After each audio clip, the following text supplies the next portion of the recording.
Boa noite a todos. Débora Boa Clemente. noite a todos. Boa noite a todos. Esse é um momento de grande alegria para a Univisa, Centro Universitário da Vitória de Santo Antão, porque nesta noite especial nós estamos celebrando, de forma muito prazerosa e oportuna o centenário da grande escritora brasileira Clarice Lispector. E como convidada da noite, como a grande estrela da noite, a palestrante da noite, nós damos nossas boas-vindas, nosso abraço caloroso, afetuoso, dessa equipe que organiza esse evento. Nós damos nosso abraço e nossas boas-vindas à nossa querida Fátima Quintas, professora e acadêmica da Academia Pernambucana de Letras, primeira mulher a presidir a Academia Pernambucana de Letras, e nós nos sentimos privilegiadas e honradas com esse lugar de fala, que a senhora ocupa, Fátima, e seja sempre bem-vinda à instituição, Univisa, que tem um curso de letras há quase 50 anos. Há quase 50 anos que a nossa casa difunde, propala a leitura literária. E além de Fátima, eu estou aqui acompanhada do meu colega, professor de literatura da instituição Univisa, nosso queridíssimo, adorável, muito competente, muito jovem, Fátima, e muito competente, extremamente competente, Eduardo Gonçalves, que é professor de literatura. É uma pessoa que é de uma outra geração, da minha geração, de uma outra geração que não é mais a minha, e que a gente sente a certeza de que o que nós mais amamos, que é a literatura, está muito representada pela nova geração de professores. Então, boa noite, Eduardo, boa noite, Fátima. Gostaria que cada um se colocasse, enquanto a gente espera Marcos Carneiro, que também é professor Univisa, é escritor,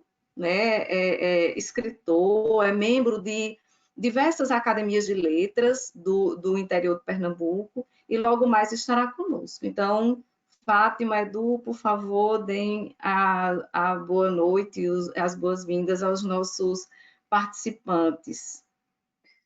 Olha, eu gostaria muito de agradecer as suas palavras, as suas palavras me comoveram. Realmente, eu procuro, e há muito tempo, a palavra para mim tem uma representatividade muito grande. Escrever para mim é difícil, porém é um prazer enorme. E quero dizer que agradeço a você estar aqui e a Marcos Carneiro, que foi quem me chamou, quem me convidou. E dizer que estou à disposição. O meu colega também, Eduardo, boa noite para você e vamos em frente. Muito bem. Edu? Está sem som, querido. Pronto, agora conseguem me ouvir, não conseguem? Agora Ótimo. sim. Boa noite a todos, boa noite a todas. Débora, muito obrigado por sua apresentação, né? É sempre uma honra estar com Débora e ouvi-la falar, né? Essa pessoa tão agradável e que acaba trazendo muito do que eu acredito e do que eu penso em literatura, né? Não à toa, nossas conversas sempre duram um bom tempo, né, Débora? Maravilha sempre estar contigo. Quero saudar a professora Fátima Quintas, escritora, que nessa noite nos dá a imensa felicidade de estar conosco, né? De contribuir e de falar um pouco sobre Clarice Lispector, que é esse grande lugar de reflexão de todos nós que somos afeitos à palavra literária. Eu quero agradecer a Fátima, saudar a senhora e, se Débora concordar, já iniciar com a sua fala, que todos nós estamos muito ansiosos por ouvir. Muito obrigado, mais uma vez. Certo. Antes de passar a palavra definitivamente para a Fátima, eu preciso fazer duas saudações antes, aos nossos estudantes, aos inscritos, aos presentes, que a gente não olha no rosto, mas nós sabemos que estão conosco, nós nos sentimos abraçadas, nós nos sentimos acompanhados e acompanhadas aqui pela presença, ainda que à distância, ainda que assim, de modo remoto, de todos vocês que estão conosco. Hoje é uma noite que nós vamos aproveitar bastante e é preciso dizer que o nosso evento ele será dividido em 3 partes, né? A primeira delas é a participação esperada, desejada, e eu tenho certeza muito brilhante, né, de Fátima Quintas, com sua palestra, né, que durará cerca de 30 minutos. Isso é para deixar todos vocês assim cientes do que nós planejamos para hoje. Então, um primeiro momento, a fala da nossa acadêmica, literata Fátima Quintas, cerca de 30 minutos. Isso não é uma régua fechada, né, mas é um norte. Em seguida, nós abriremos o espaço para perguntas dos presentes. Então, vocês têm como se comunicar comigo, vocês têm como se comunicar com o Eduardo, porque a grande maioria do nosso público, professora Fátima, são os nossos também colaboradores, colegas professores, e dando um destaque especial para os nossos estudantes de letras, de pedagogia, e de pedagogia que estão presentes conosco nessa noite. Então, se sintam todos abraçados, muito bem-vindos, abraçados, mas com máscara, né? Sintam-se todos muito bem-vindos a esse evento e aproveitem. E, por último, né, obviamente, será dado espaço para as perguntas, e depois nossa ilustre Fátima vai responder as perguntas que lhe forem feitas. Nós vamos fazer uma seleção dessas perguntas, tanto o Eduardo quanto eu, e, por derradeiro, se o mecanismo aqui, o aparato técnico permite,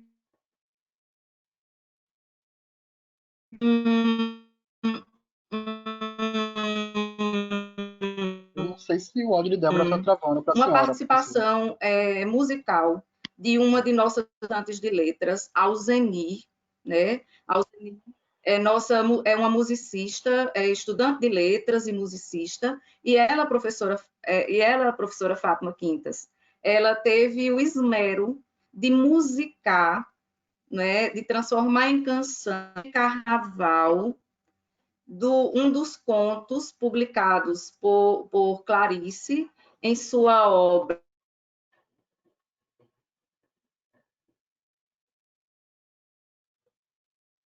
Débora travou? Eu acredito que ela travou para a senhora, Fátima Quintas, não? Não. Uma...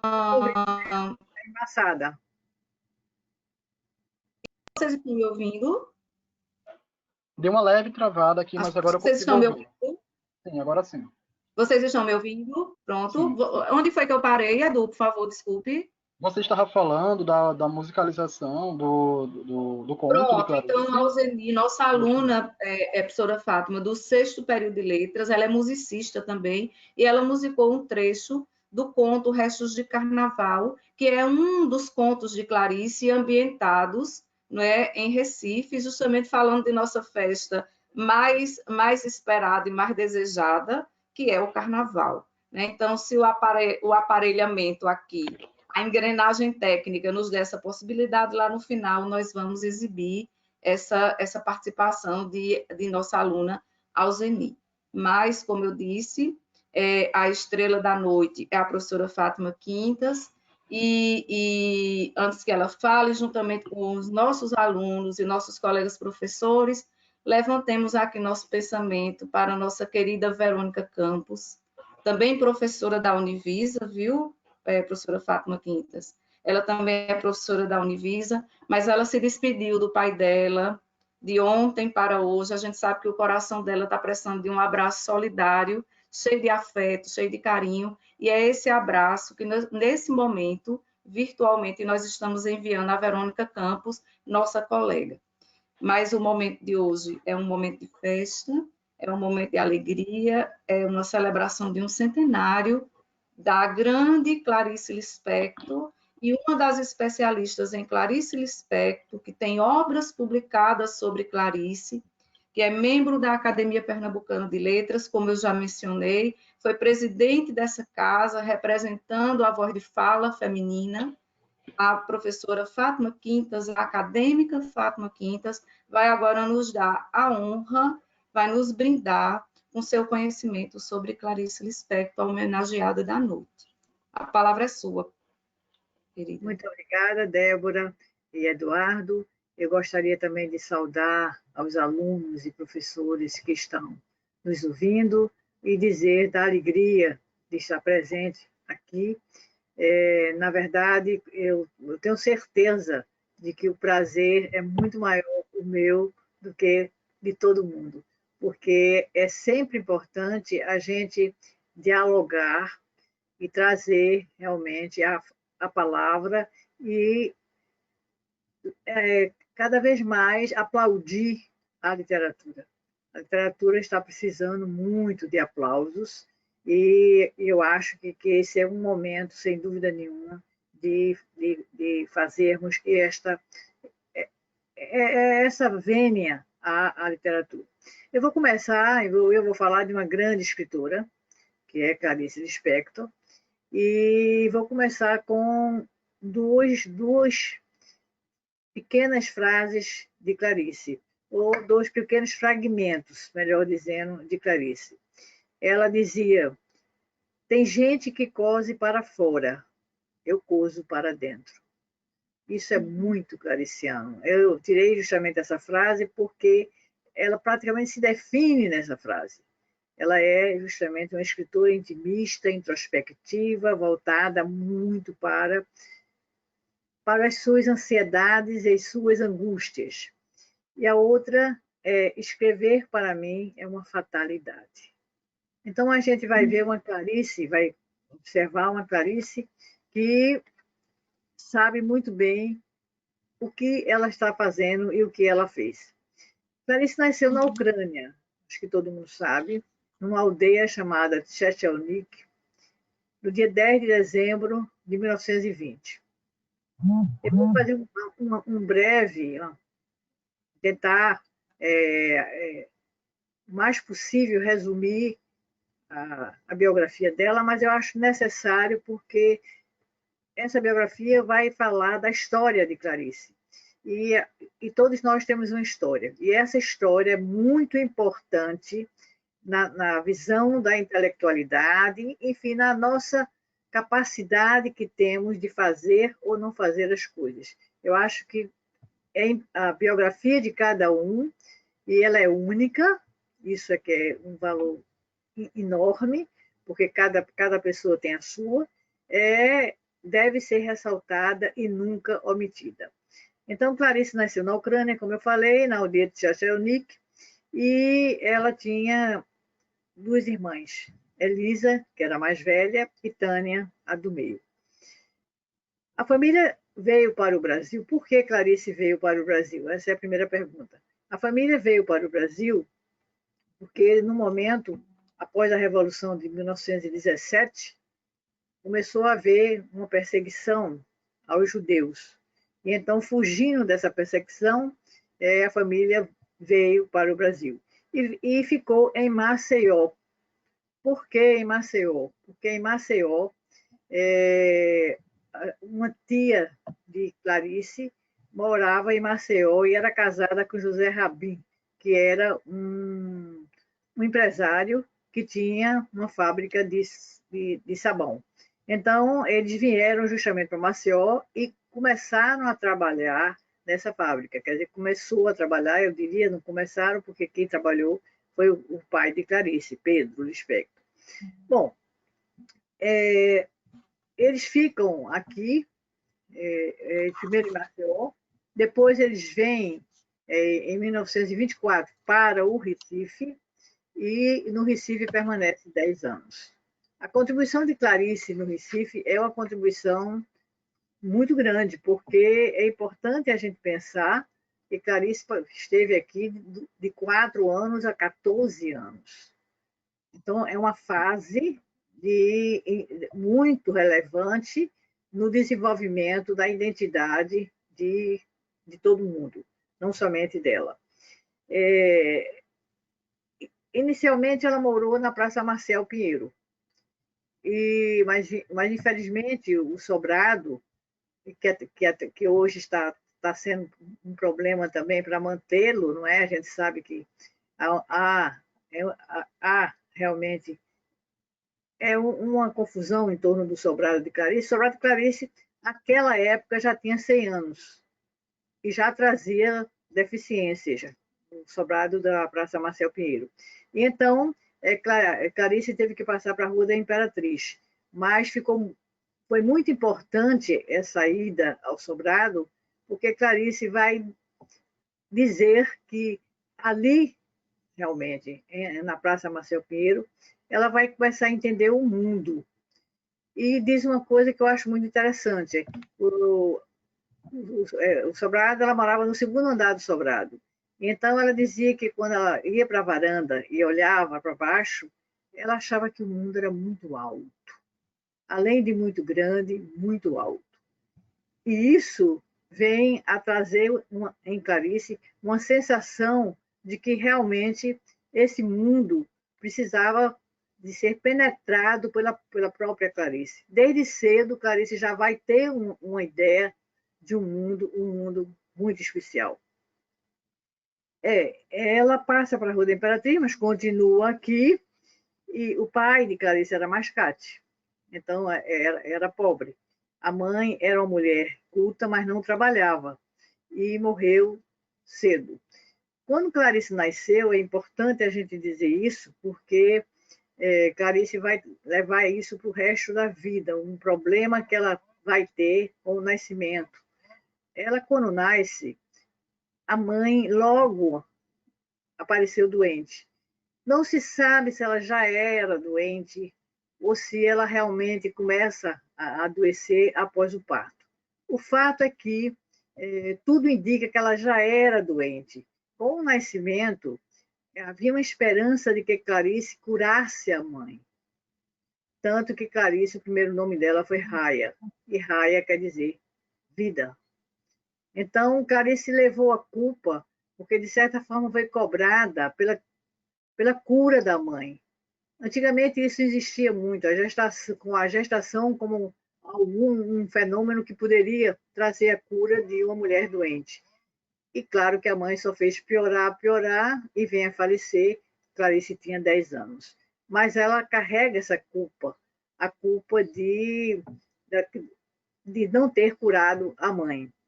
Bom, e o outro grande problema de Clarice é que Clarice foi pobre, né? Porque os pais eram pobres, como eu disse, o pai era mascate. Bom, então a doença e a pobreza estiveram presentes em Clarice e, sem dúvida nenhuma, vem trazer alguns problemas para ela. Mas ela não deixa de forma nenhuma de mostrar a sua capacidade de interpretar e a sua capacidade de se revelar como escritora. Quando perguntavam a Clarice 3 cenas da infância dela, ou seja, aqui no Recife, que mais marcaram Clarice, ela diz, é interessante, ela diz que uma é o pai sentado e levando o braço para pegar um livro. E naquele momento ela vai perceber o que era um livro. Ela era muito pequena e não sabia o que era o livro. E pergunta à mãe o que é o livro, então vem as explicações para a criança, mas aí Clarice já começou a ter um conhecimento e a dizer, inclusive, que gostaria de ser escritora. Bom, uma outra coisa que Clarice dizia, que adorava o Carnaval do Recife.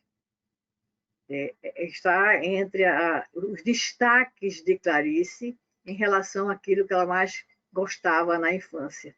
Então, o Carnaval do Recife era uma coisa extraordinária. E ela não podia ir para o Carnaval porque era pobre. Até que uma amiga, a mãe da amiga fez uma fantasia para a amiga e sobrou fazenda, e então fez uma fantasia para a Clarice, uma fantasia de rosa. E ela ficou muito feliz e saiu no Carnaval vestida de rosa. Então, Clarice teve pelo Recife, nunca deixou de ter, realmente um olhar muito específico. Eu estou tentando resumir, porque eu tenho meia hora, e são tantas as características de Clarice. O pai gostava de ler, como eu falei, ele era pobre, mas ele era culto. Ele tinha uma certa cultura. E a mãe fazia poesia. Então, a gente tem que observar que Clarice, os pais de Clarice, eram pessoas com uma certa cultura. A mãe fazia poesia. E ela vem falar nessas poesias com certo carinho. Ela estudou no ginásio pernambucano e estudou no João Barbalho. Então, aqui no Recife. Quando ela sai daqui, ela vai diretamente para o Rio de Janeiro. Então, o que é que a gente poderia pensar mais em Clarice? Ela cursou Direito, mas não exerceu. Ela terminou Direito em 1943. E em 1943, ela também se casa. Ela vai casar com um colega de turma, Mauri Gugel Valente, que se tornou depois diplomata.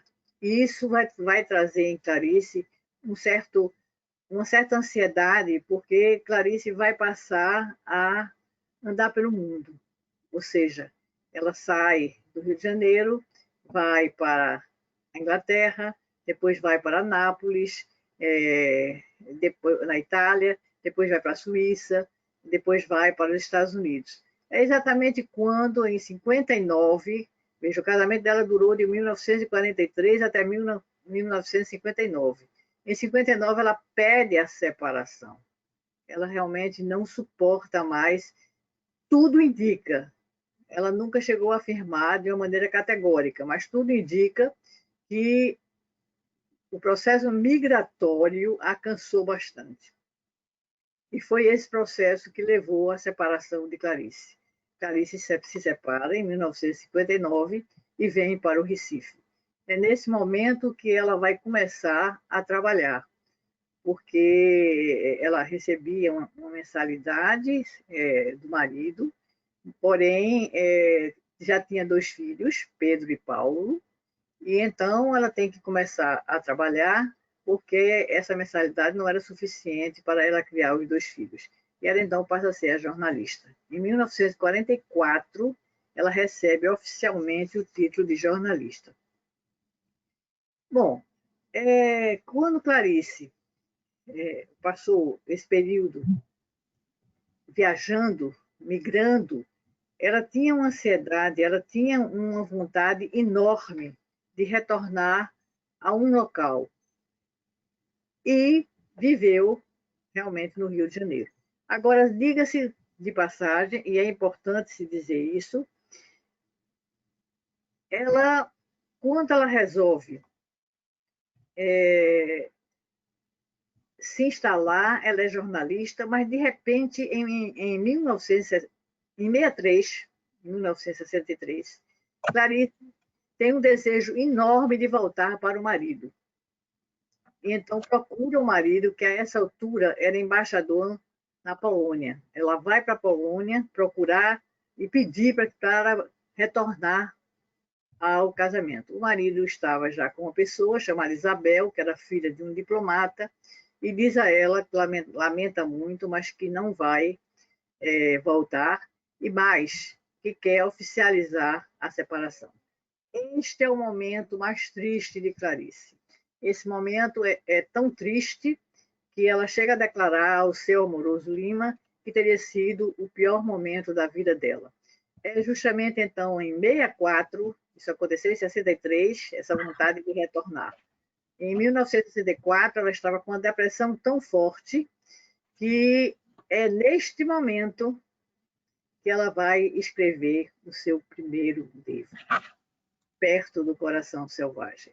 Então, a gente vai sentir que quase sempre os grandes livros nascem, é um grande livro, Perto do Coração Selvagem, nascem em momento de angústia, em momento de de intranquilidade. Ela estava deprimida quando ela escreve Perto do Coração Selvagem. O que eu acho fantástico na publicação de Perto do Coração Selvagem é que Clarice não teve, em momento algum, o receio de escrever da maneira que ela escreve. Ou seja, Perto do Coração Selvagem é um livro que já traz toda uma estrutura de linguagem bem diferenciada. Ela não teve receio, porque normalmente o escritor, no primeiro livro, às vezes ele tem receio de não agradar o leitor.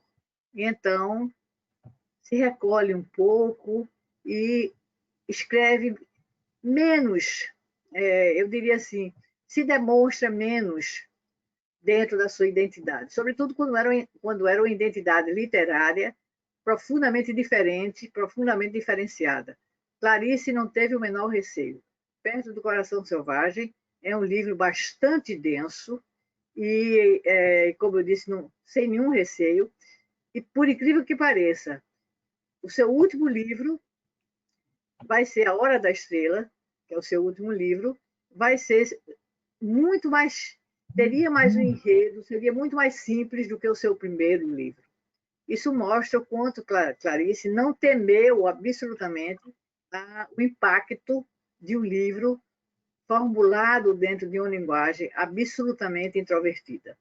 Então, isso é, sem dúvida nenhuma, uma característica clariciana, e ela, como eu disse, não teve, de forma nenhuma, nenhum problema de se mostrar para o público em geral com uma escrita que é fragmentada.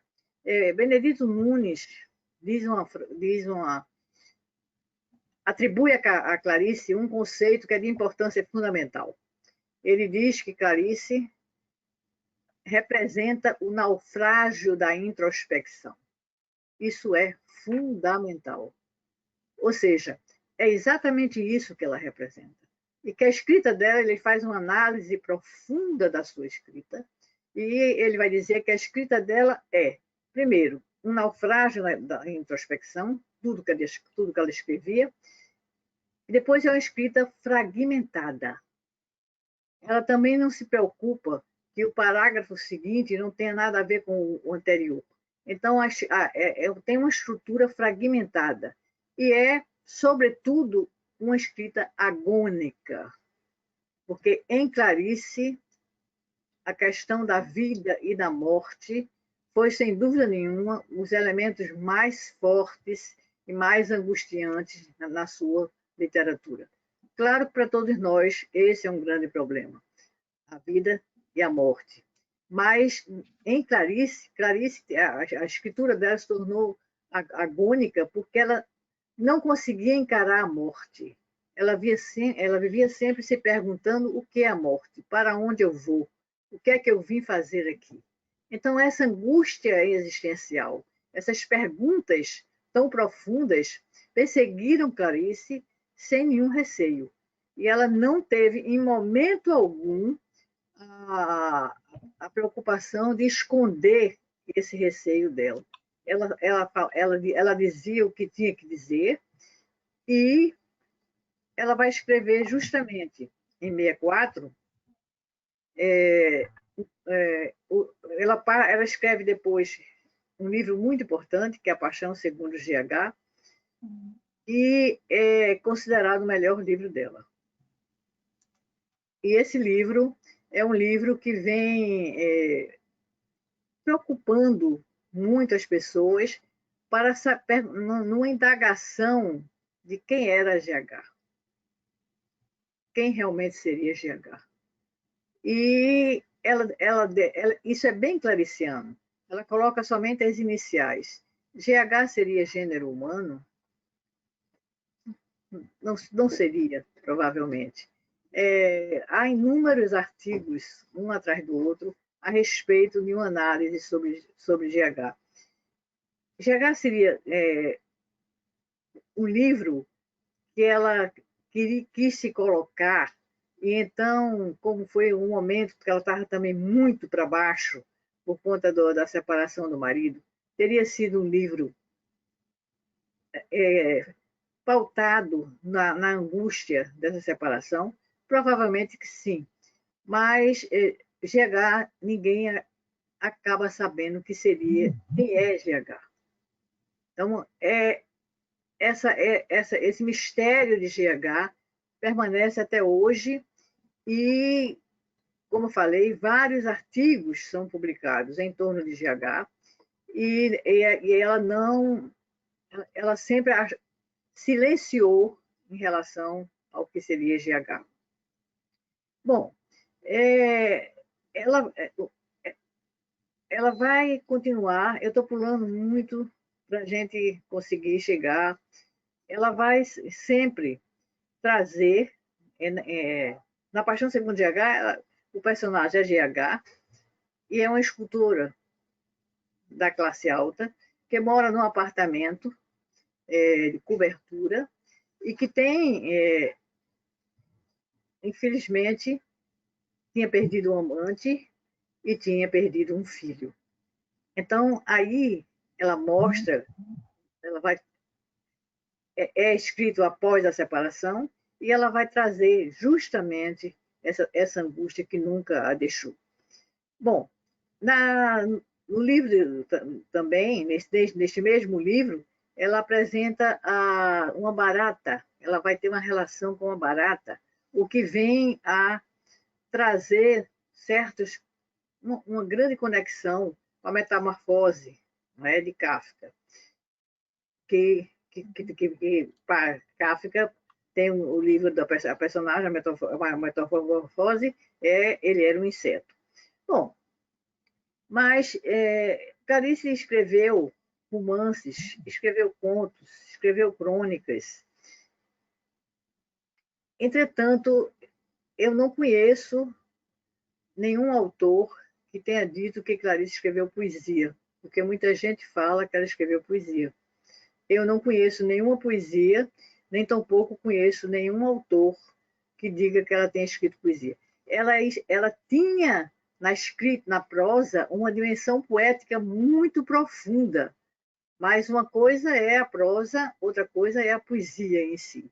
Então, em Clarice, ela sempre se preocupou, e foi uma preocupação permanente, ela sempre se preocupou com o seu texto dentro de uma linguagem absolutamente singular, a linguagem clariciana. Não é preciso que tenha o autor se entregar um texto de Clarice a qualquer pessoa que trabalhe com a sua obra, você diz, isso é de Clarice.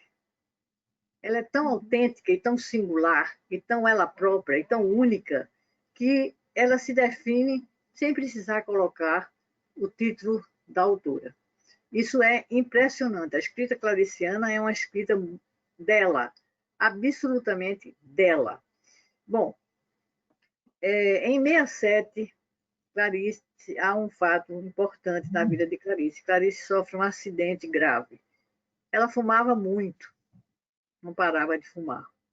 E então, fumando, ela provoca um incêndio, ela adormece fumando e provoca um incêndio. E neste incêndio, ela vai ter problemas seríssimos com a mão direita. Tanto que quiseram amputar a mão direita de Clarice. E a irmã de Clarice, Tânia, foi que não permitiu, ou melhor, não é que não tenha permitido, é que solicitou ao médico um tempo maior para ver se curava a mão dela.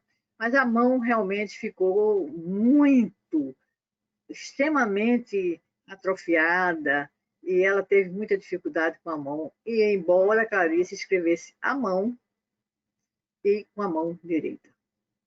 Mas ela continua escrevendo. Mesmo assim, ela vai levar adiante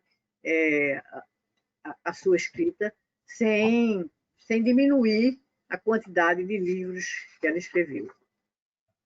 Bom, ela trabalhou também, quando ela voltou, não da separação, ou melhor, quando ela pede a separação e chega aqui em 59, ela começa a trabalhar em vários jornais. E passou, naturalmente, como eu falei, passou a ser jornalista, e ela vai ter um problema sério com o JB. Ela trabalhou no JB vários anos, no entanto, em 73, ela vai ser convidada a sair do JB. Isso trouxe para Clarice um trauma enorme, porque ela já estava uma angústia muito grande. Aliás, foi antes, eu disse 73, que ela vai morrer em 50, ela vai morrer em 77. Foi um pouco antes. Então, veja, o que a gente pode sentir em Clarice é toda essa visão, essa vontade de ser uma escritora especial, uma escritora original. Em momento algum, ela sente necessidade de retomar uma linguagem clássica. Ela não quer a linguagem clássica. Isso é o que há de mais importante em Clarice. A linguagem dela é uma linguagem estruturada em bases únicas. Não adianta a gente querer dizer que Clarice não foi diferente. Clarice foi absolutamente diferente. Quer queira, quer não queira, ela foi singular. Ela foi única. E quem quiser tentar imitar Clarice, não consegue imitar Clarice. Ela não receou, isso eu volto a frisar, porque eu acho isso muito importante, ela nunca receou em momento algum, e sempre continuou escrevendo da forma que ela quer. Ela sofreu influência de quem? Vamos ver aqui essa influência de Clarice. Ela sofreu influência de Katharine Mansfield, uma influência grande, de Virginia Woolf, uma grande influência, e de Joyce, embora ela não aceitava muito quando se falava na influência de Joyce. Ela dizia que não tinha recebido influência de Joyce. No entanto, Perto do Coração Selvagem é um epígrafe do livro de Joyce. Do livro de Joyce, Um Artista Quando Jovem.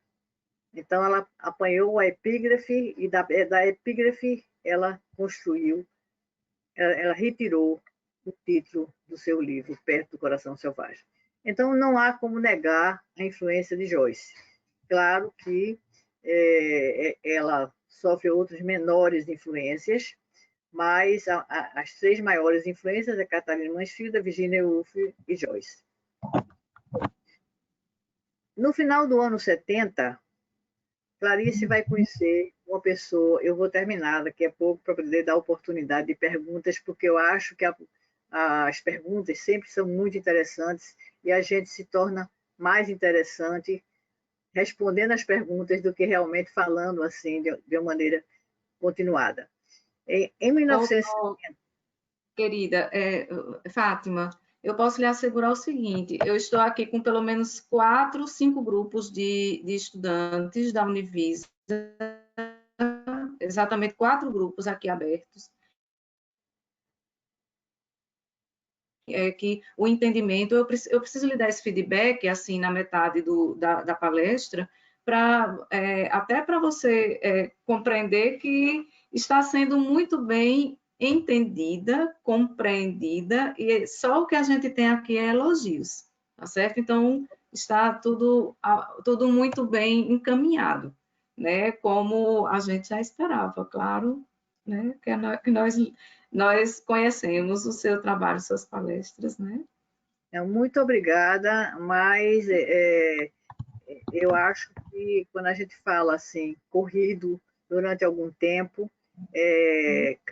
cansa quem está ouvindo. Mas veja bem, a gente daqui a pouco entra no bate-papo e isso será mais dinâmico e dará, com certeza, uma performance melhor. Bom, Clarice gostava muito de usar o nome Ulisses. Ulisses Inclusive, a cachorrinha dela era Ulisses, ela sempre achava Ulisses um nome muito belo, ela fala, inclusive, nisso com uma forma muito carinhosa, e Ulisses foi um rapaz que se apaixonou por ela em Bento. E ela não se apaixonou por ele, mas esse rapaz foi muito forte na relação com ela, porque ele não forçou, ele aceitou, acatou que Clarice não quisesse realmente manter relação com ele, mas Clarice achou a forma, o afeto dele tão especial que ela passou a ter o nome, o Ulisses era para Clarice, ela diz isso, são palavras dela, o nome que ela mais gostava. Não colocou, não colocaria em filhos, inclusive chegou a dizer, justamente para não estar lembrando do passado. Não queria lembrar do passado. No final de 70, Clarice conhece a sua maior amiga, que é Olga Morelli. Olga Morelli foi uma grande amiga de Clarice e é curioso a forma que ela conheceu. Ou seja, Olga Morelli foi à casa dela para pedir um autógrafo do livro de Clarice. Comprou o livro e queria um autógrafo para entregar aos alunos. Ela era professora. Autografado por ela, Clarice. Clarice autografou com muito prazer, mas passado um pouco tempo, Clarice telefona para Olga Morelli e diz que gostaria que ela fosse lá. E escreveu uma carta. Veja como Clarice era misteriosa. Ela telefonou, ela chama, a Olga Morelli vai lá, mas ela não diz diretamente. Ela entrega uma carta pedindo a Olga Morelli para ser amiga dela. E Olga Morelli aceita e, sem dúvida nenhuma, foi a grande amiga de Clarice. Isso, lamentavelmente, no ano 70, ou seja, já próxima à sua morte, que vai acontecer em 77. Mas foi muito importante essa relação. Olga Morelli dizia que ela não era uma pessoa fácil de conviver, que ela tinha altos e baixos, que ela tinha uma personalidade, sem dúvida nenhuma, muito complexa, que ela possuía uma tristeza profunda, que era a tristeza da morte, que ela tinha uma necessidade grande de falar nessa tristeza e que ela não escondeu, embora tenha sido uma mulher, que eu esqueci de dizer, que ela era muito bonita e muito vaidosa. Vestia-se maravilhosamente bem, não saía jamais mal vestida e era muito bonita, cuidava-se muito dela, tinha um rosto muito bonito. Então, ela foi, sem dúvida nenhuma, uma mulher bela. Bom, vamos ver o que a gente pode mais dizer. O livro Água Viva, que é um livro muito conhecido, foi publicado em 73. Na verdade, os livros de Clarice, ela publica muito na década de 60, 70. Ela morre em 77, mas ela antes estava numa fase muito produtiva. Não sei se ela tinha... Ela sabia que ia morrer, tanto que ela vem ao Recife justamente no ano anterior à sua morte. Em 76, ela vem ao Recife e vai percorrer todo o ambiente que ela viveu. Vai conviver com as amigas. Ela tinha uma tia chamada Tia Mina, que era uma tia que morava aqui, que foi até ela própria que a trouxe para o Brasil, porque antes morava na Rússia, e ela era muito ligada à Tia Mina, então ela vai se despedir de Tia Mina. Mas era uma forma de uma despedida em que ela não dizia que estava doente. Ela sabia, mas não dizia que estava doente. Mas ela fez questão realmente de vir ao Recife. Ao lado dessa Clarice, tão séria, tão introvertida, tão intimista. Havia uma Clarice que gostava de bruxaria. Isso é uma coisa curiosíssima. Eu acho curiosíssimo. Ela foi, inclusive, a um congresso de bruxaria na Colômbia. Ela falou nesse congresso, levava um texto sobre a magia, a literatura e a magia. Acabou não falando da literatura e da magia, acabou falando de um livro dela, mas ela tinha esse lado supersticioso. Havia em Clarice esse gosto realmente pelo inexplicável. Havia nela quase que uma tendência natural aquilo que era complexo.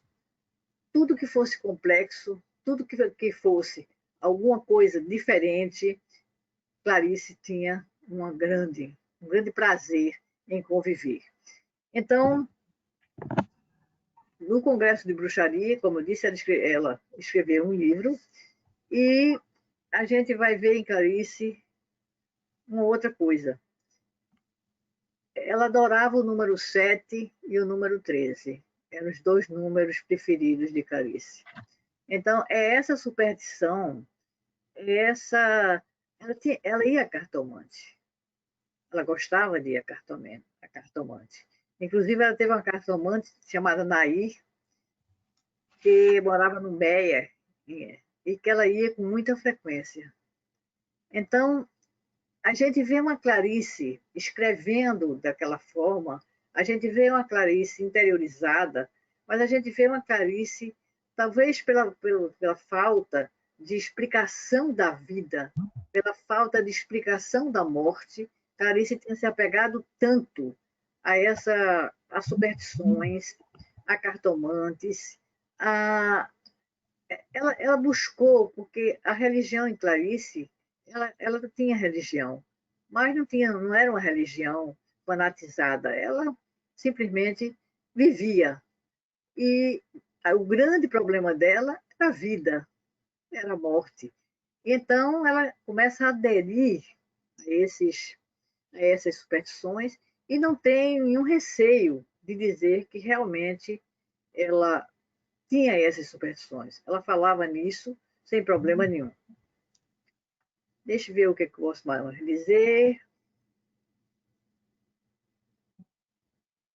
Bom, eu vou terminar dizendo que a gente, para entender Clarice, precisa realmente ter um sentimento muito forte e ter uma capacidade introvertida, porque não é simples de entender Clarice. Quando eu comecei a estudar Clarice, eu comecei há muito tempo, muitos anos que eu estudo Clarice. E a época em que eu comecei a estudar Clarice, na verdade, ninguém estudava Clarice. Era uma coisa assim que chamava atenção. Ninguém tinha nenhum prazer em estudar Clarice. E me achava maluca. Eu me lembro que eu comecei a ler Clarice com meus 8, 9 anos. Eu me lembro que minha mãe se preocupou com isso. Ela me chamou e disse: minha filha, esse livro não é um livro ainda para você ler. Eu vou lhe dar outros livros. E ela me deu. E eu os li. Porém, era Clarice, eu ia sempre atrás dos livros de Clarice. Havia realmente já uma tendência minha para uma introspecção, para entender Clarice muito profundamente. E assim eu fiz. Eu nunca fugi realmente de Clarice, apesar de minha mãe ter tentado, e minha mãe era uma mulher extremamente inteligente e muito perceptiva, mas ela achava que não estava na hora de eu ler. Mas eu sempre lia. A partir dos 9, 10 anos, era a minha escritora já preferida, o que chamava um pouco a atenção das pessoas pelo fato de Clarice ser tão clariciana, né? E talvez Eu acho que esse era o motivo maior do meu prazer, era justamente a sua singularidade. Bom, em 77, que é o ano de sua morte, ela vai à Europa. Ela quis visitar a Europa, mas ficou tão angustiada que demorou pouco tempo e voltou. Não demorou o tempo desejado. No dia 1º de novembro de 77, ela é internada no hospital. E junto com ela vai Olga Morelli e vai uma empregada, que ela tinha uma Cileia, que ela tinha uma... Ela gostava muito. Aliás, ela tinha um contato com as empregadas muito bom, isso é interessante.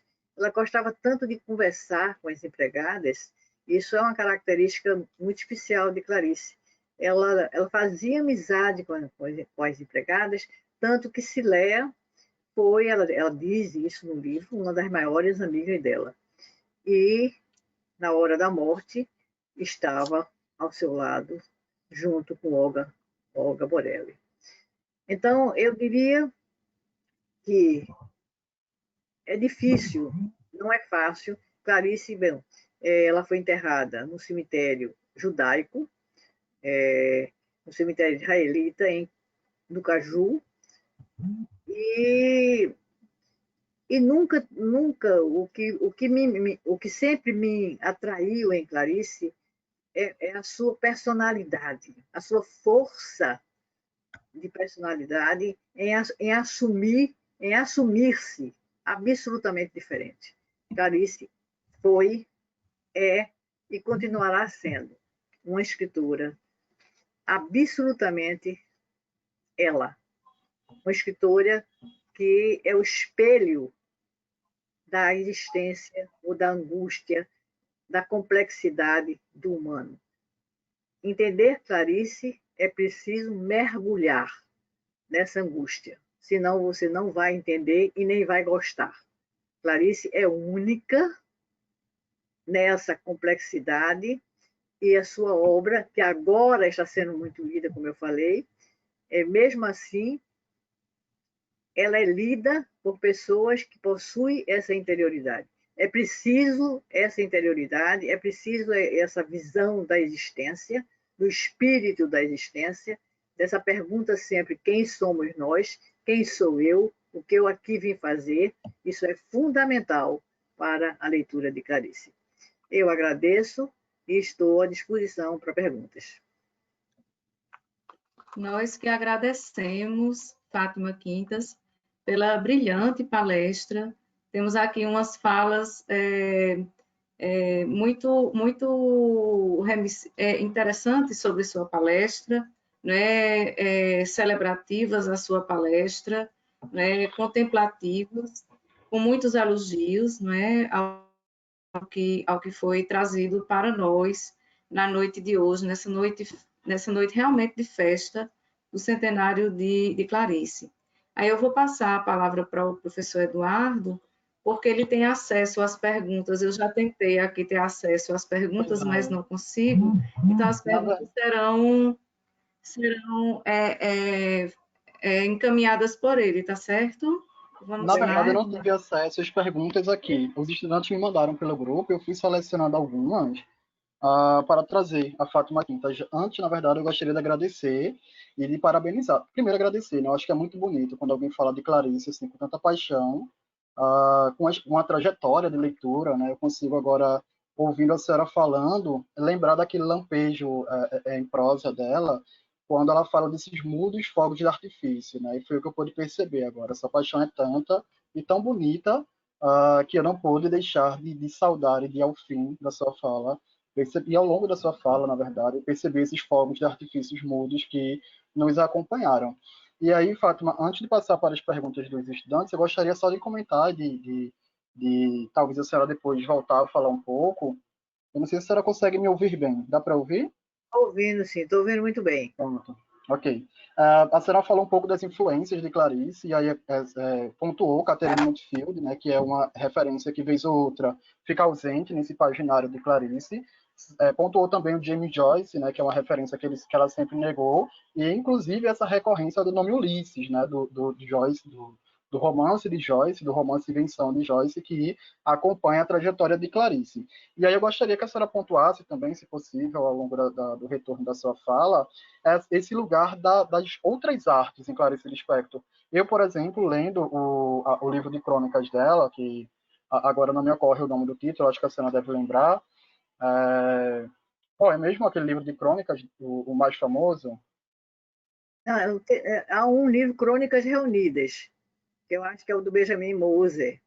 Não é essa, é um que ela mesma organiza, e que depois eu recupero o título na memória, perdão, esse campo vasto agora me traindo. Numa das crônicas, ela fala da referência a Bergman, né? Ela escreve uma crônica falando, na verdade é mais um relato de experiência sobre a leitura que ela fez de Persona, do filme de Ingmar Bergman. E logo em seguida, a Persona ao lançamento de GH, que é esse livro que eu leio como uma saudação ao silêncio, como uma tentativa de apreensão do silêncio, assim, né? Que particularmente eu faço muita pergunta o que é, quem é ou quem somos GH, e também me faço a pergunta qual é aquele silêncio figurado nos tracejos no início da obra, né? Se a gente tem completa direitinho o nome Barata, mas eu acho muito trivial e pouco clariciano para ser Barata. Eu fico pensando o que poderia caber naquela ausência de Clarice Lispector, né? E isso diz muito respeito ao cinema, né? Essa linguagem que a senhora fala, que é uma linguagem que a gente vai chamar de uma linguagem partida, uma linguagem fragmentária, que no cinema a gente vai chamar de linguagem de alocamentos, né? Desses quadros narrativos que se sucedem, que não precisam ter uma relação, porque está ali acontecendo nessa sincronia cinematográfica que ela traz tanto para o cinema.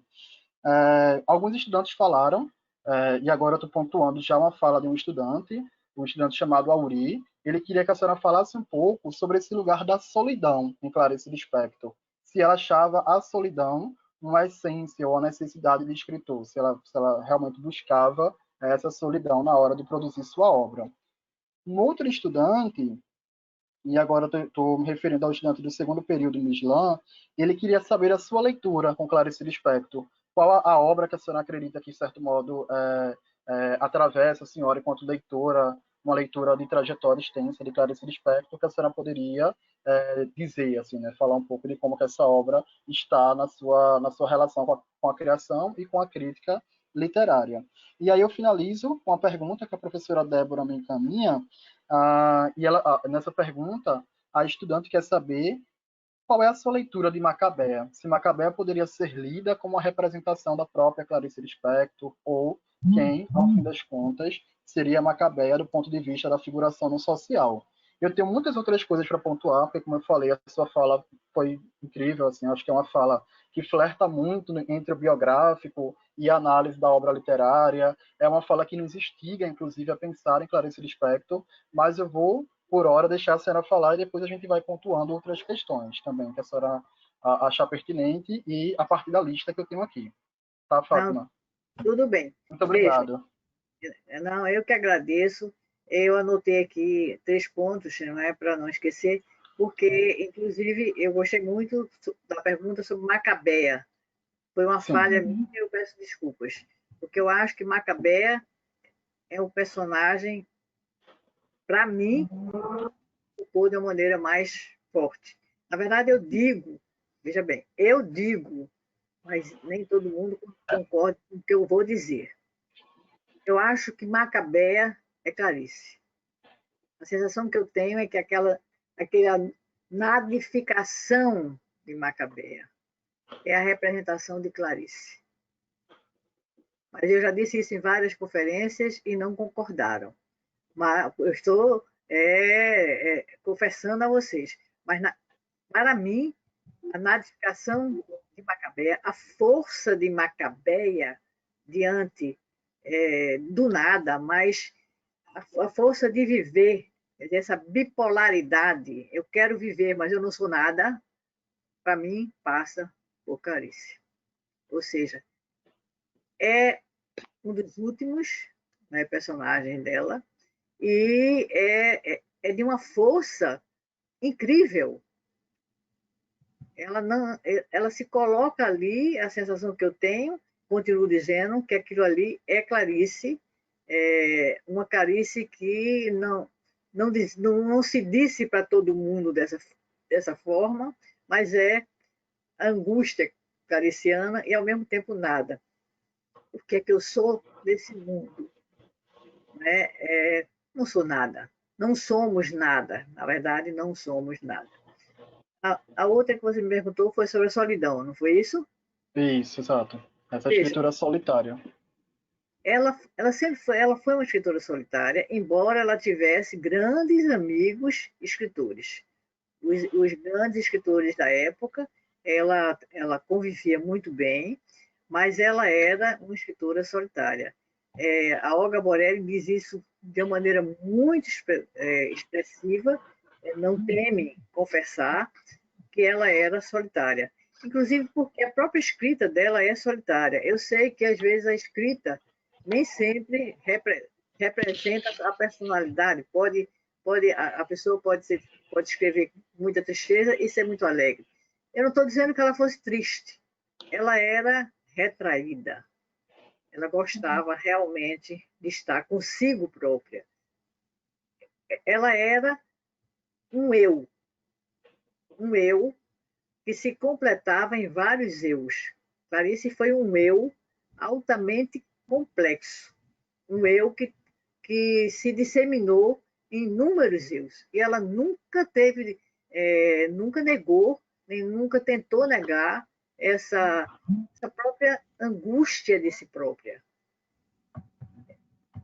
A Olga Borelli mesmo fala essa angústia, foi a grande amiga dela. E ela não negou e até fazia questão de afirmar, de se firmar, né, nessa visão que os próprios livros traduzem. Ela não precisava nem dizer, porque os livros traduzem toda essa sua angústia. Você me perguntou, a outra foi a obra preferida minha, né? Sim. Veja, eu gosto de todos os livros de Clarice.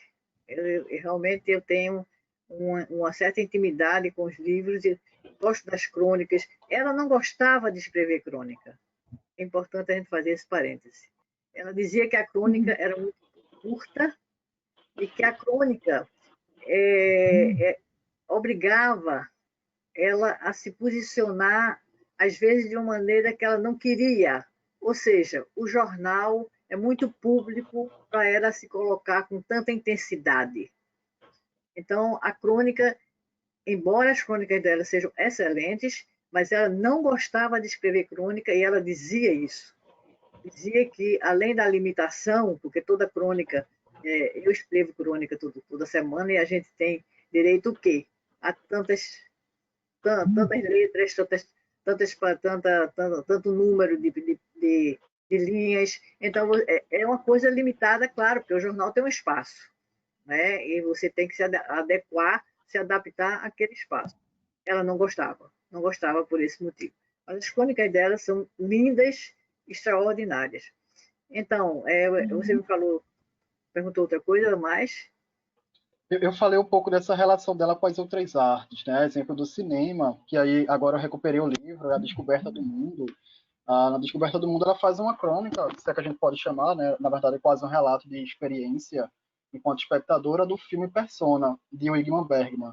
E o filme Persona tem essa configuração muito próxima do silêncio, né? Compõe até a continuidade da trilogia do silêncio.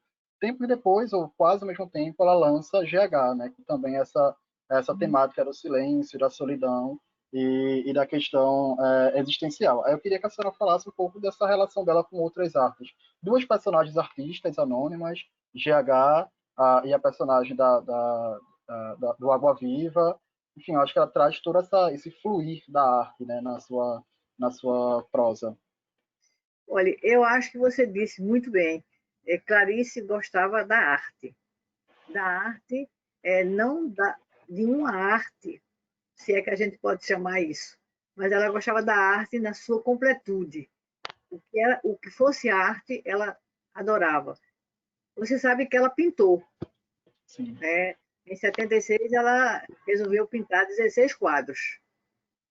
E ela própria diz que os quadros não são muito bons, que os quadros eram mais ou menos. Enfim, ela fez questão de se colocar. Eu não sou pintora. mas tem 16 quadros, e esses quadros existem. Então, na verdade, eu conheço os quadros e acho que realmente ela tem razão. Ela não é pintura. Ou pelo menos, se a gente fizer tentar pensar em Clarice escritora e Clarice pintora, a distância é grande. Então, eu creio que realmente ela tem razão. Agora, toda a arte para ela, em qualquer campo que fosse, ela tinha uma reverência enorme, porque a arte era ela própria. Ela era realmente a arte na linguagem. A linguagem, eu creio que ela mostra isso de uma maneira assim muito, muito nítida e muito clara. Não há dúvida. Exato. Fátima, estão chegando muitas as perguntas, todo mundo está muito entusiasmado. Antes de passar para a Débora trazer as perguntas que ela selecionou, tá, Débora? Eu tenho 2 estudantes que me lançaram perguntas agora. Um estudante é Josi Nilson, estudante do 4º período, que queria que a senhora falasse um pouco sobre essa relação do interno e do externo, né, do contexto e da própria essência humana na obra de Clarice Lispector, a exemplo de Macabea, na sua leitura, que representaria a própria Clarice, e que move tanto essa sensação de alteridade, né, porque parece uma existência que já conhecemos antes mesmo de conhecê-la. E outra estudante pedi para que a senhora falasse um pouco sobre essa relação da escrita curativa, de como que Clarice parece ter passado dessa depressão por essa depressão, com o suporte, o auxílio e a própria criação literária. E para complementar, Fátima, eu tenho aqui 2 questões, né? Primeiro, agradecer ao aluno Emerson, que fez a pergunta, aquela primeira pergunta sobre Macabeia, né? O aluno Emerson do 8º período de letras. E eu tenho aqui 2 perguntas. Na verdade, uma é uma pergunta do professor, do coordenador do curso eita, Evandro, vou me esquecer do curso, mas me lembrei do nome dele, o professor Evandro, né? Ele é coordenador de um dos nossos cursos ligados à área da saúde, mas ele é um escritor também, é muito ligado à escrita, à literatura, e a pergunta que ele lhe faz, Fátima, é a seguinte: Clarice se declarava ucraniana, alagoana, pernambucana ou carioca? Né? Essa é uma questão assim bem de curiosidade que ele lhe traz. E uma outra pergunta, uma segunda pergunta que eu trago aqui é de um professor, o professor que lhe convidou e que infelizmente não conseguiu estar conosco hoje, mas eu gostaria de trazer Marcos Carneiro aqui, a presença de Marcos Carneiro através de sua pergunta, na verdade não é exatamente um questionamento, mas o que ele lhe pede é o seguinte: para que a senhora fale sobre Nervo Exposto, não é? A sua obra sobre Clarice, que a gente conhece muito bem, uma obra de 2007, né? E ele pede para que sua amiga Fátima Quintas traga uma abordagem, não é, sobre Nervo Exposto, a obra que foi escrita pela senhora sobre Clarice. Então, para 2 questões que eu trago para complementar aquelas que Eduardo já lhe abordou. Veja, eu vou começar com a Eduardo me abordou quanto à escrita criativa, não foi isso? Isso. Essa escrita é com potência de curar, uma escrita curativa. Curativa, é isso? Isso, exato, Isso. curativa, isso mesmo. Eu entendi criativa, é curativa. Perdão. Não, eu é que entendi mal. Veja, eu me pergunto se Clarice pensou numa escrita curativa. Eu acho que Clarice foi ela, é o retrato dela. Ela se colocou, para mim, a meu ver, a grande, eu diria assim, a maior imagem que eu tenho de Clarice é Clarice não se negando, Clarice sempre falando de si própria, ou seja, através de personagens ou de não personagens. Clarice está nos seus livros. Ela, em momento algum, ela se distancia dos seus livros. Como eu falei, o seu primeiro livro, ela não teme no seu primeiro livro a se colocar da forma que se colocou. É espantoso isso. Você lê o primeiro livro e pensa, não, ela vai começar devagarinho. Não, ela não começou devagarinho, nada disso. Ela começou com força. Ela começou dizendo, olha, eu sou isso e vou continuar escrevendo sobre isso. Ao contrário que eu acho do último que ela escreveu, A Hora da Estrela, é muito mais que eu falei já isso. Eu acho que tem um enredo, tem personagens que são muito mais claros do que os seus primeiros livros. Eu não vejo a obra de Clarice curativa, não. Eu acho que a obra de Clarice é uma explosão dela mesma. Para mim, ela explode na palavra, ela explode na linguagem, mas não explode para se curar. Eu acho que ela explode para dizer, eu sou assim, é assim que eu sou. E não tenho medo, não tenho receio. Essa coragem clariciana é que eu acho fantástica. Ela não teve nenhum receio de dizer, é assim que eu sou. E acabou. Bom, a outra foi em relação a... Essa dialética, contexto social e relação consigo, o interno e o externo, né? Essa coisa que acabou se relacionando, como na Hora da Estrela, o estudante até cita, né, que tem essa relação da Macabea numa contextualidade de estar silenciada, e tem também essa relação com o próprio silêncio, né, que o narrador, Rodrigo S.M., vai tentando trazer, né, essa quase incapacidade de conseguir falar de Macabea. Veja, eu acho Macabea, para mim, é um personagem assim, fantástico, extraordinário. E ali a gente vai perceber o social, né? O social lá embaixo mesmo, Macabea, porque Macabea não era nada, nada, nem socialmente falando, nem existencialmente falando. Macabea era o não existir.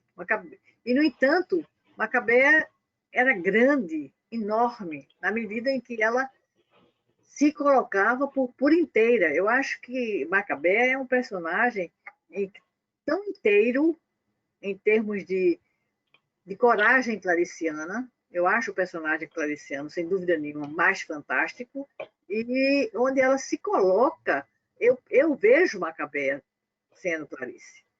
Ela se coloca sem medo, sem receio nenhum. Macabea era a nadificação, e Clarice, no íntimo, era essa natificação pela falta de conhecimento ou de explicações existenciais, que não existem. Não há explicações existenciais. Todas as perguntas de Clarice são perguntas que ela própria sabia que não tinha resposta, e a gente sabe que não tem resposta, não há resposta. E eu acho que a escrita de Clarice foi uma escrita muito mais de angústia, angústia no sentido de se colocar, de não ter medo de se colocar. Eu não vejo ela como curativa. Talvez a pergunta tenha sido se ela se coloca, ela vai se curar, talvez seja por aí. Isso. Pelo que eu entendi, Fátima, foi nesse sentido, considerando que ela vai para a escrita, justamente no momento, no estado de depressão, no estado de fragilidade, pelo rompimento de uma relação afetiva que foi protagonizada por ela, embora, né, e nesse momento, mesmo assim, ela está em depressão. A pergunta foi no seguinte sentido: a escrita foi uma forma de ela se curar dessa depressão nessa ordem. Eu passei a entender à medida que fui falando, mas eu não acho que Clarice tenha procurado se curar, não. Talvez seja muito forte eu dizer isso. Eu acho que Clarice era aquilo mesmo, e embora, evidentemente, ela tenha se colocado nos livros, e isso poderia ser uma forma dela se curar, eu não vejo Clarice angustiada com a sua angústia. Eu acho que Clarice era a angústia, ela personificava essa angústia, e eu não a vejo com essa necessidade, não. pode ser que eu esteja errada. Mas não acredito que ela tenha se preocupado com essa necessidade. Eu preciso melhorar e a minha escrita vai ser o caminho. Eu não creio, não. Pode ser que eu esteja errada. Sim. Certo. E aí tem aquelas duas questões, né? Se ela se considerava ucraniana, alagoana, pernambucana ou carioca. Veja, E ainda uma pergunta que tem aqui é como Clarice, tão introspectiva, essa pergunta é do aluno Flávio Duarte, como Clarice, tão introspectiva como era, então, como disse, como foi dito, né, pela senhora em algum momento, tão ensimesmada, como era que ela lidava com a crítica às obras dela? Qual era a relação dela com a crítica à literatura que ela produzia? Né? E não esquecendo do que Marcos lhe pediu para fazer alguma consideração acerca de Nervo Exposto, sua obra sobre Clarice, uma de suas obras, né? Porque tem outras. veja, eu não vejo Clarice, como eu disse, eu não acho que ela buscou na escrita a cura. Isso eu não vejo de maneira nenhuma.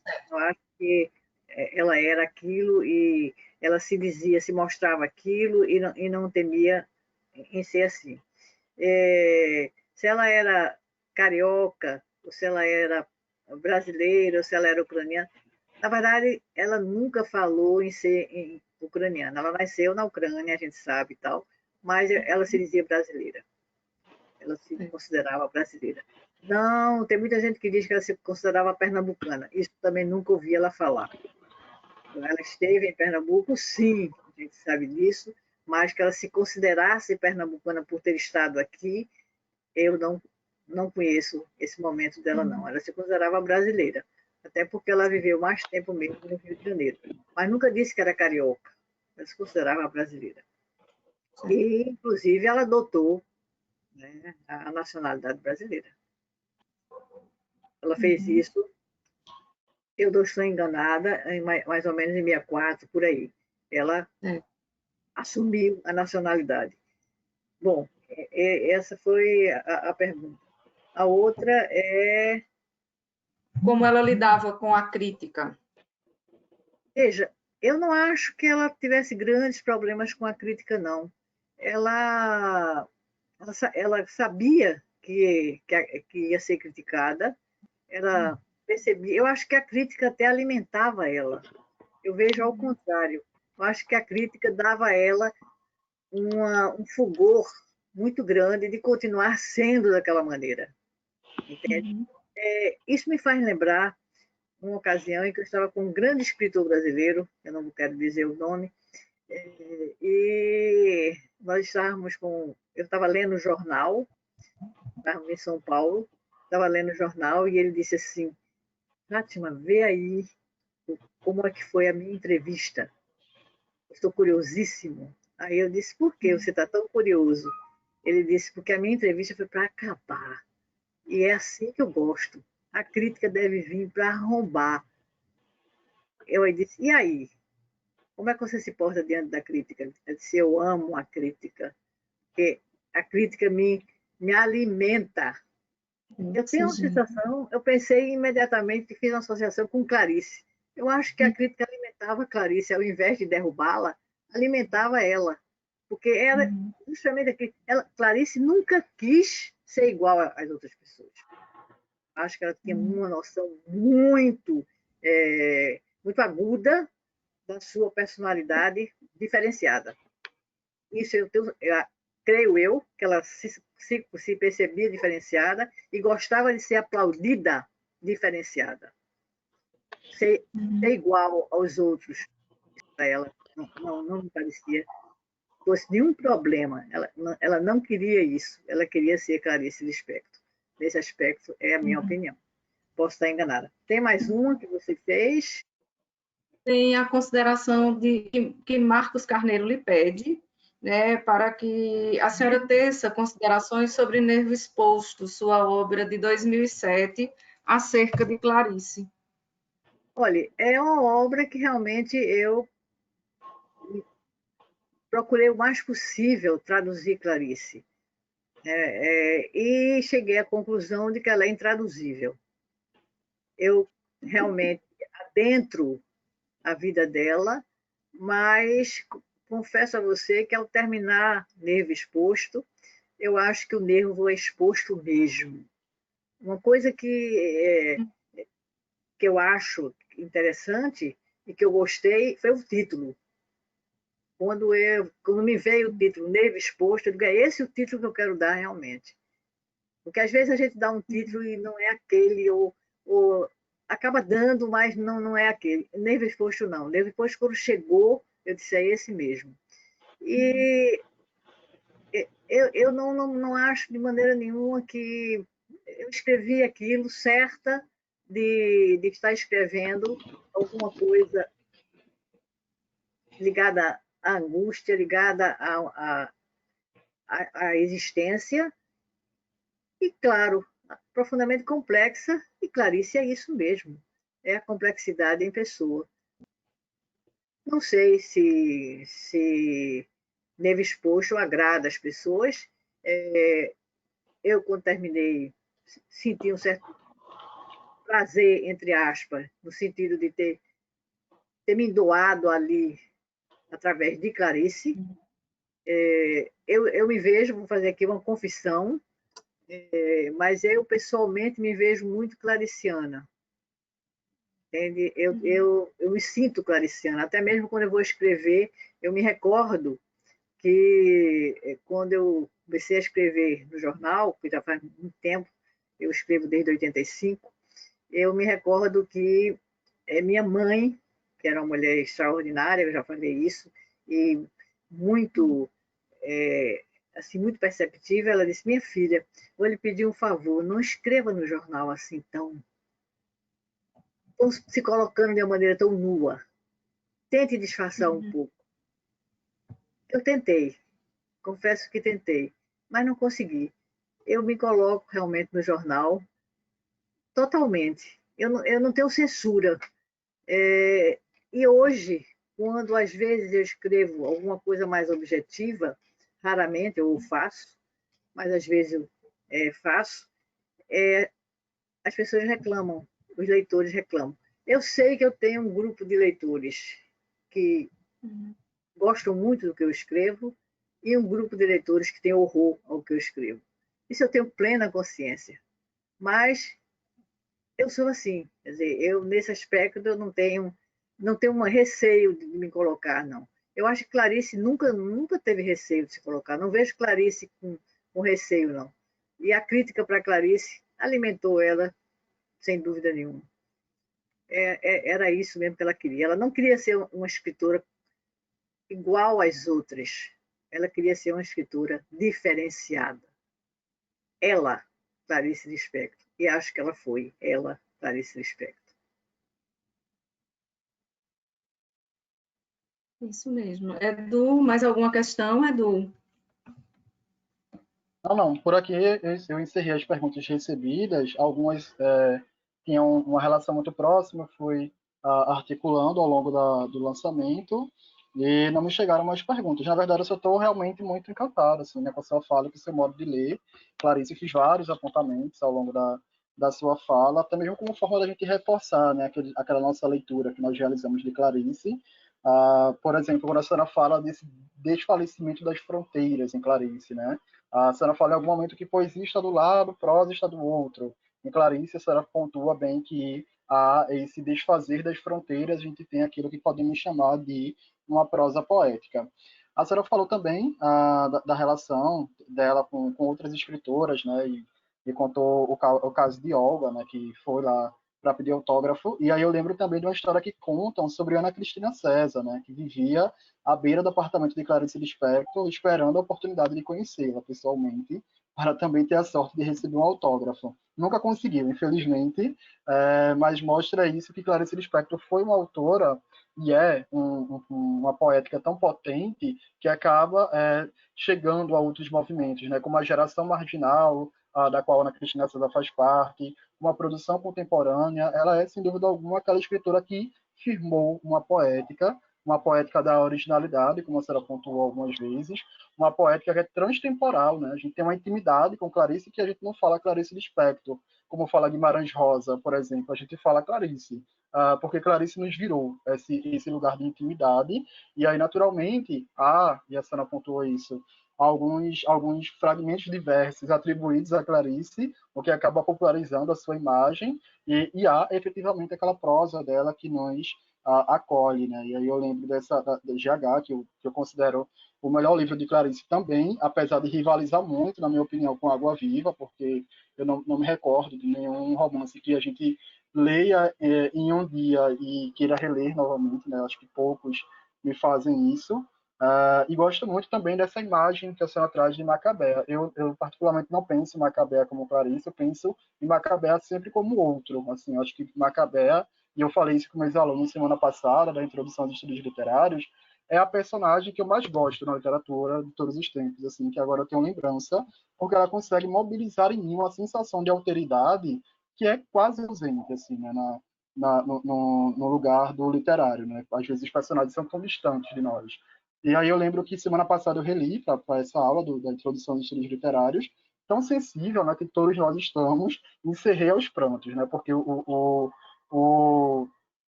esse lugar do silencioso, essa espécie de uma morte silenciosa, que é, na verdade, um grande triunfo também, como transfiguração, e um grande espetáculo silencioso que Macabea nos dá, é de cortar o coração, né?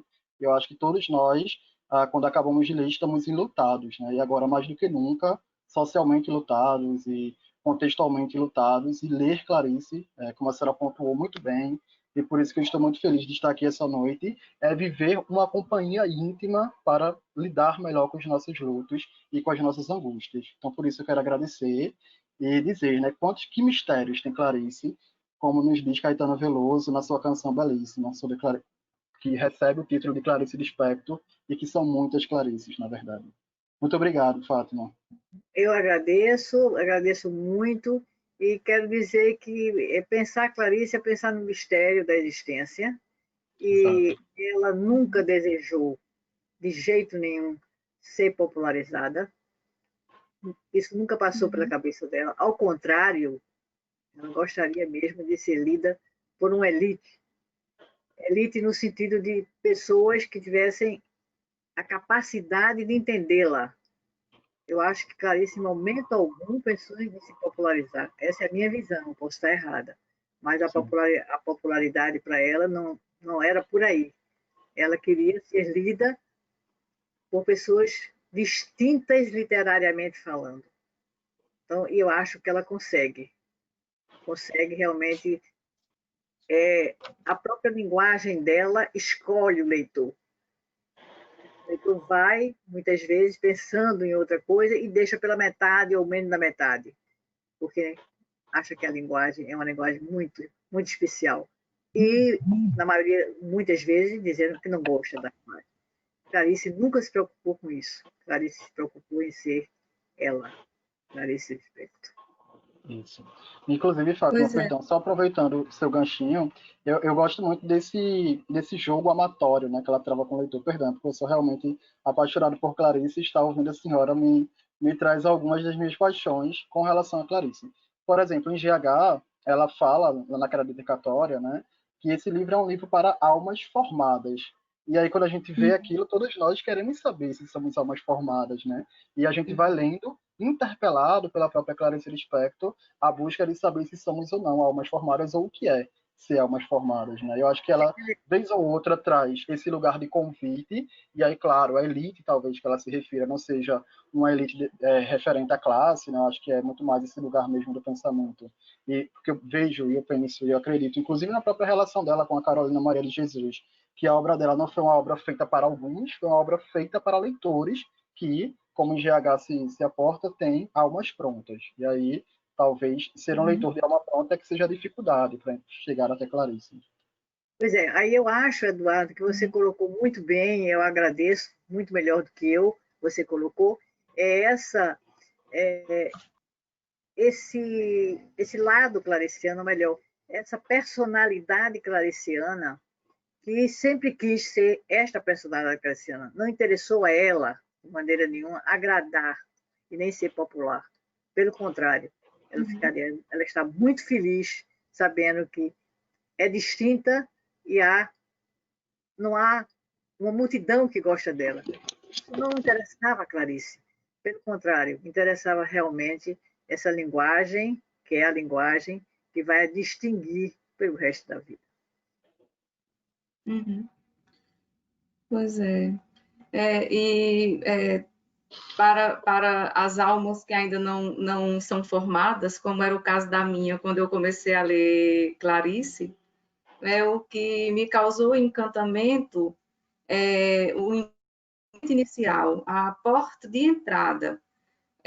Para mim, o meu percurso de leitora de Clarice se deu por aquilo que para mim era mais próximo dela, que foi seu conto, foram seus contos sobre carnaval, especialmente restos de carnaval, né? Enquanto pernambucana, né? E na singeleza assim de uma leitora que acabava de entrar no curso de letras, né? E no curso de introdução aos literários, ou era teoria da literatura, acho que era teoria da literatura. A professora traz Clarice, então a porta de entrada para essa formação de uma alma que continua em formação, né, de uma alma que continua em fase de formação e em busca de ser essa leitora idealizada por Clarice, Restos de Carnaval, para mim, sem dúvida alguma, foi a porta de entrada, porque é uma obra que tem um temário que eu tinha familiaridade e me identificava, porque era o carnaval, e tinha o Recife, como uma paisagem afetiva, que notadamente, né, a personagem tinha pela cidade, e que eu também, no alto dos meus 16 para 17 anos, ingressando no curso de letras, também tinha esse afeto, esse carinho por aquela paisagem. Né? Então, assim, foi a porta de entrada, e esse percurso de leitora, né, iniciado através de Restos de Carnaval, ainda me traz essa alma em formação para, como eu disse, ser essa leitora esperada por Clarice, né? Essa leitora que se deseja mesmo naquele ponto, né, que Clarice deseja para os seus leitores. Então, para quem está nos assistindo, ouça. Né, quem viu suas brilhantes considerações, né, sobre a obra de Clarice, as discussões estabelecidas com Eduardo, e quer ingressar nesse mundo, né, clariciano tão singular, né, uma das maneiras, sem dúvida alguma, eu trago o meu exemplo como uma dessas possibilidades, né, a leitura de Restos de Carnaval, porque leva essas imagens de afeto, né, para o interior, né, ela traz essas imagens de afeto no interior de sua literatura. Né? Então, que eu sei também que são imagens do seu imaginário e imagens de afeto também, não é, Fátima? Claro, claro, eu tenho por Clarice um grande afeto e acho muito bom quando você fala na Clarice distinta, porque veja como ela era corajosa. Colocar um epígrafe dizendo que o livro é para ser lido por almas formadas. Isso já mostra que é Clarice. Ela pouco está se importando com essa popularidade. Eu quero que sejam pessoas capazes de me entender. Então, um escritor que coloca e diz que quer que ela seja lido por almas formadas é muito corajoso. Sim, sim. É muito corajoso e está fazendo uma apologia ao distinto, ao singular. O que ela quis foi o singular, o distinto. Pessoas com uma sensibilidade maior, além, então, vamos dizer, do que é normal, que eu não sei o que é normal. Então, eu coloco aspas normal, porque é muito difícil a gente saber o que é normal. Mas fico muito feliz de conversar aqui com vocês e estou pronta a qualquer hora. Estou, como disse Marcos, eu estou escrevendo um novo livro dela. Aliás, são dois. Um já está quase pronto, o outro eu estou apanhando, que aliás, estou na dúvida. Vou até pedir a opinião de vocês. O segundo livro, eu pensei em apanhar as melhores frases de Clarice, mas acho, estou no começo, mas muito timidamente, porque para mim as melhores frases de Clarice são todas. Aí acho que eu não vou levar adiante esse livro não, mas o outro já tá pronto, vai sair sim. Ótimo. Estamos Ó, ansiosos por receber em esse um presente. lançamento virtual ou no lançamento presencial, não é? A situação de pandemia vai nos dizer, não é? Os especialistas, não é, nas questões sanitárias vão nos autorizar. Em qualquer uma das situações, Fátima, conte conosco, né? Conte conosco enquanto professores de literatura, enquanto instituição, né, Univisa, Centro Universitário da Vitória de Santo Antão, que, como eu disse no começo, há quase 50 anos tem curso de letras, né, se inicia, na verdade, né, com o curso de letras, e estamos à sua disposição. E trazemos o nosso abraço afetuoso, de muita gratidão pela sua brilhante palestra.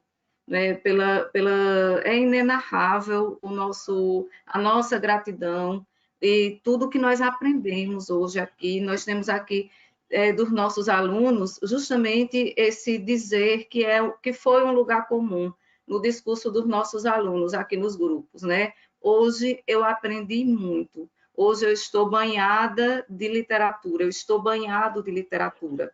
Os nossos professores da casa, né, que são formados em letras, mas seguiram outras áreas do conhecimento. Alguns disseram aqui, foi o caso da professora Zezinha, o caso da professora Neuza. Nossa, tenho hoje uma aula de literatura como há muito tempo não tenho, né? Como há muito tempo não. Né? Então, nós trazemos esses discursos, né, como abraços calorosos que não podemos lhes dar, como aplausos, né, que a senhora merece, muitos, né, que não podemos lhe dar, mas com a palavra, né, que é uma seara que a senhora transita e valoriza tanto, né, transita tão bem e valoriza tanto. Por meio dessas palavras, nós trazemos nossa gratidão. E aqui também falamos em nome da coordenadora do curso de letras e pró-reitora de ensino da instituição, que é a professora Gilberlando Pereira dos Santos, aquela que está nos dando suporte desde o início, né? Esteve conosco lá no começo, ainda em off, né? Então, em nome dela, em nome da instituição Univisa, nós trazemos esse agradecimento especial a esse banho de Clarice, a essa iluminação sobre Clarice que nós recebemos na noite de hoje, celebrativa ao centenário dela, uma celebração muito merecida, não é? E também, professora, agradecemos a Marcos Carneiro, que entrou em contato com a senhora, que eu sei que tem muita proximidade, não é? com o seu trabalho, não é? Vocês têm várias questões, né, que trabalham em conjunto, tem outros espaços que vocês também têm contato e têm amizade, né, uma amizade literária antes de tudo, né, trago aqui o agradecimento dele para com a senhora e o nosso agradecimento enquanto equipe, não é, Eduardo? Também para Marcos, porque ele ensina esse evento, e é importante dizer para todos que este evento aqui, ele é um conjunto da Univisa com a Academia Pernambucana de Letras, conforme entendemos, segundo as explicações que Marcos nos deu, essa palestra de hoje ela será promovida em outras instituições, mas ela é inaugurada, temos a honra, o privilégio de ter, nesta noite, né, a primeira palestra sobre Clarice, dada pela senhora, né, e também é uma promoção conjunta com a Academia Pernambucana de Letras, como também celebração da própria Academia Pernambucana de Letras, do centenário de Clarice, sabendo que em dezembro, não é, essa atividade vai ser complementada, e aí a senhora pode trazer maiores informações, que em dezembro abrirá um grupo de estudo e promoverá estudos sobre Clarice Lispector. É isso, Fátima? Foi assim que eu compreendi. É verdade. Se não compreendi bem, por favor, me corrija. Não, compreendeu bem. Eu estou querendo fundar sei lá, realmente, um grupo permanente em torno de Clarice Lispector, uma oficina de Clarice Lispector, porque eu não entendo de maneira nenhuma que a Academia Pernambucana de Letras precisa realmente ter um escritor como Clarice para torná-la mais academia, para torná-la mais, eu diria assim, dar profundidade a todos os estudos da linguagem, da literatura. Eu quero agradecer a você, eu não tenho palavras nenhuma para agradecer a você, e quero fazer aqui uma confissão. Eu não gosto de falar, eu gosto de escrever. E vou dizer por quê. Porque eu nunca me sinto feliz com o que eu digo. Eu fico sempre pensando, não, mas eu deveria ter dito daquela outra forma. Eu fico numa tortura permanente, entendeu? Sim. Então, falar para mim assim, de improviso, não é aquilo que eu gosto mesmo. Eu gosto de escrever. Escrever aí eu me sinto muito à vontade e é diferente, né? Você faz, refaz, tal. E eu falar, e se por acaso, em algum momento, e com certeza aconteceram vários, eu não alcancei o que eu gostaria de ter alcançado, eu peço desculpas. E é isso, longe disso. Edu, por favor, suas considerações finais. Na verdade, inclusive, em nome de todos os estudantes que pontuaram, né, a sua forma tão gentil e tão apaixonada de falar, e apaixonante também de falar sobre Clarice Lispector, eu agradeço. Temos um grupo de estudantes, como a Débora mencionou, que está acompanhando conosco a sua fala e que o tempo inteiro estava comentando, eu estava tentando selecionar alguns desses comentários para trazer aqui com a senhora, e unanimidade e a sensação de gratidão que eles têm. E aí, por essa sensação de gratidão, eu estendo também a senhora, dizendo que é meu, que é de Débora, que é da instituição e que é, sobretudo, dos estudantes, né, que aprenderam muitíssimo esta noite e que aprenderam muitíssimo, inclusive, formas de ler, né, de se relacionar com Clarice Lispector. E aí eu quero agradecer, portanto, a sua presença mais uma vez, dizer que estamos também sempre à disposição para ouvi-la falar do Clarice Lispector, por a senhora achar que podemos ser uma audiência possível para o momento da sua fala, que foi muito boa, que é isso. Eu acho que a fala é sempre o lugar do risco e da angústia, mas hoje acho que o risco foi vencido, assim, né? Esse lugar mesmo da gente tentar romper a fronteira. E aí eu queria só falar dessa potência de Clarice Lispector, dessa ideia do sujeito como potência, né? Com a sua menção, e talvez entre naquelas frases que a senhora esteja coletando para Clarice Lispector, que de fato não são muitas, né? Acho que a gente tem um lampejo aqui, outro ali, é o conjunto todo que nos dá essa iluminação.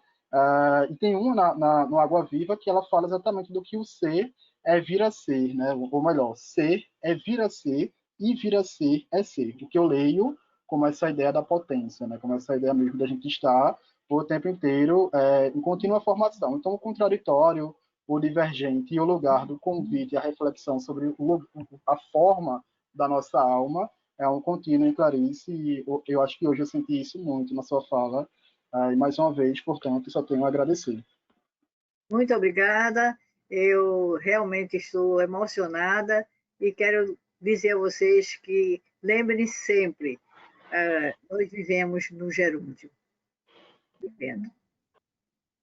É o gerúndio que nos leva adiante, até um dia. Muito bem, gratidão. Boa noite. Foi um prazer enorme conhecer vocês e um prazer enorme ouvi-los. Que Clarice ilumine cada vez mais a todos nós. Queridos, muito grata por essa noite lindíssima. Fátima, um afago no coração. Vamos gerundiar muito mais, vamos nos fortalecer, consolidar esses laços literários, poéticos, de prosa, de tudo que há de bom na vida. Fiquem bem, boa noite, muito agradecida a todos vocês que ficaram conosco até agora, tivemos um público recorde ao longo de todo o nosso tempo. Muito feliz com tudo isso, a Univisa é também a sua casa, professora Fátima. Sinta-se muito, muito bem-vinda neste espaço de construção de saberes há quase meio século. Gratidão, Eduardo, gratidão, Débora. Vamos em frente, queridos. Muito obrigada e eu vou dormir feliz. Feliz porque vocês gostaram de me ouvir. Muito feliz mesmo. Beijos, beijos carinhosos no coração. Tchau, tchau. Tchau. Gostamos muito mesmo. Eu só não sei como que encerra.